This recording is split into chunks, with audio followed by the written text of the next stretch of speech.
اقوام متحدہ کی سلامتی کونسل نے ایک مانیٹرنگ رپورٹ جاری کی 2 مہینے پہلے. اس میں انہوں نے بتایا کہ افغانستان میں دہشت گردوں کا گڑھ بن چکا ہے, اور یونائٹڈ نیشن کے مطابق یہ ایک چھوٹی سی یونائٹڈ نیشن دہشت گردوں کی افغانستان میں بن چکی ہے, اور اس پہ بہت اہم تفصیلات دی گئی ہیں جس سے یہ بات ثابت ہوتی ہے کہ طالبان حکومت وہاں کی افغانستان کی ناکام رہی ہے. نہ صرف ناکام رہی ہے بلکہ پشت پناہی کر رہی ہے ان دہشت گرد گروپوں کی.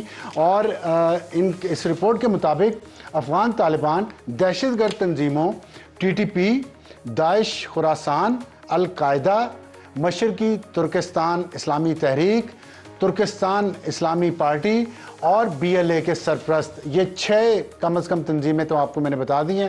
بہت ساری اور ان کی ذیلی شاخیں ہیں. آج بھی خبر آئی ہے کہ ایک اور نئی تنظیم نے وہاں پہ کام شروع کیا ہے. تو یہ اتنی ساری تنظیمیں وہاں پہ موجود ہیں دہشت گردوں کی. اور پھر انہوں نے یہ بھی کہا ہے, یونائٹڈ نیشن نے یہ کہا ہے کہ ٹی ٹی پی کے 6000 دہشت گرد افغانستان میں موجود ہیں.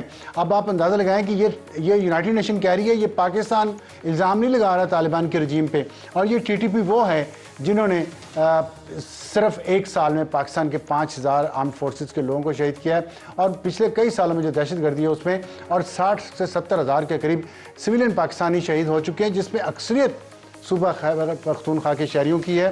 اور اس کے بعد انہوں نے کہا ہے یونائٹڈ نیشن کی رپورٹ نے کہ افغان حکام, یہ بہت بڑا الزام انہوں نے لگایا ہے اور اس کے انہوں نے ثبوت بھی دیے. انہوں نے کہا افغان حکام ٹی ٹی پی کی مالی وہ عسکری مدد کر رہے ہیں. اب آپ سوچیں یہ بات, اس کو ذرا دوبارہ سوچیں کہ نہ صرف وہ ان کی فائنینشیل ایڈ, وہ ان کو پیسے پہنچتے کہاں سے, کس طرح سے آتے ہیں, اس کو چینلائز کر رہے ہیں, بلکہ ان کی عسکری مدد بھی کر رہے ہیں جس میں تربیت بھی ہو سکتی ہے, جس میں ہتھیار بھی ہو سکتے ہیں, اور جس میں انٹیلیجنس شیئرنگ بھی ہو سکتی ہے.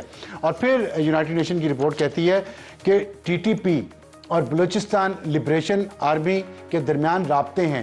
یہ بات ان لوگوں کا جواب دیا گیا ہے شاید, اور ان لوگوں کو یہ سننا بھی چاہیے جو یہ کہتے ہیں کہ ٹی ٹی پی کا اصل میں پاکستان کے قبائلی علاقوں سے بہت تعلق ہے, اور اگر آپ سمجھ نہیں سکتے جب تک آپ افغانستان کے اور پاکستان کے قبائلی علاقوں کو نہ سمجھیں, ان کی روایات کو نہ سمجھیں. یہ پاکستان کے خلاف نہیں ہے, یہ ان کی قبائلی مسائل ہیں اس کی وجہ سے ہے. اگر یہ پاکستان کے خلاف نہیں ہے تو بی ایل اے ان کا سپورٹر کیسے ہے, طالبان بی ایل اے کو کیسے سپورٹ کر رہی ہے, ٹی ٹی پی اور بی ایل اے اکٹھے ٹریننگ کیوں لے رہے ہیں, ان کا آپس میں تعاون کیوں ہے پاکستان کے خلاف؟ وجہ کوئی قبائلی روایات نہیں ہے, کوئی پختون والی نہیں ہے, کوئی اسلامی روایات نہیں ہے. وجہ پیسہ اور پاکستان سے نفرت, یہ دونوں چیزیں ہیں جس کو انڈیا استعمال کر رہا ہے افغانستان کے ذریعے.